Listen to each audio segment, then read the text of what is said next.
اتفضل. بسم الله. اتفضل قول. أولا اتفضل اتكلم انت.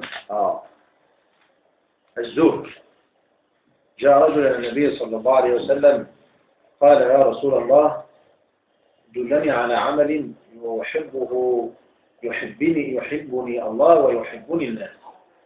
فقال صلى الله عليه وسلم ازهد في الدنيا يحبك الله وازهد فيما في أيدي الناس يحبك الناس.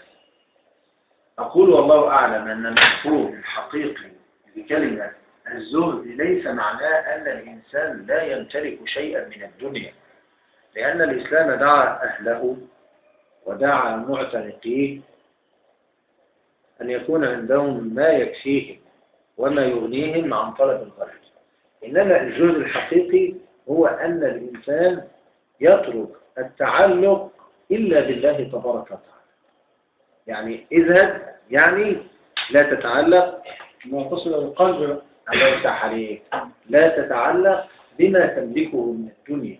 يعني عندك رصيد من المال، ما تقولش انا مطمئن ليه؟ لا انا عندي رصيد من المال، ممكن يفقد اي سبب كان. خليه ما تفقدش. يبقى انت كده ايه؟ ما اتممتش الزهد. الزهد الحقيقي الا تتعلق او ان تترك التعلق بما عندك وبما في يديك الى ما عند الله عز وجل. لذلك أنا أذكر قول الله تبارك وتعالى في سورة يوسف عليه وعلى نبينا الصلاة والسلام حكاية عن إخوته، عندما يقول ربنا تعالى وشروه بثمن بخس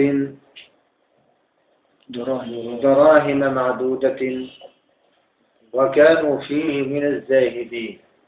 الزاهدين يعني إيه؟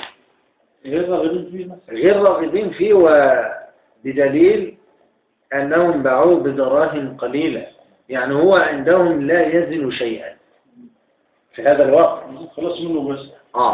فكلمة الزهد تأتي في الشيء الذي لا يرغب فيه العبد، لا يريده، يحول على النفس.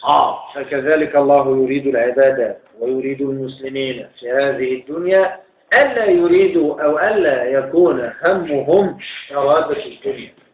الدنيا تنزيه. إنما إرادتهم الآخرة، لكن هذا ليس معناه أن يتركوا طلبها أو أن يتركوا الغنى فيها، يجعلوها مزرعة. لا، وإنما تكون في قبضة أيديهم، ليس في قلوبهم. الحمد لله.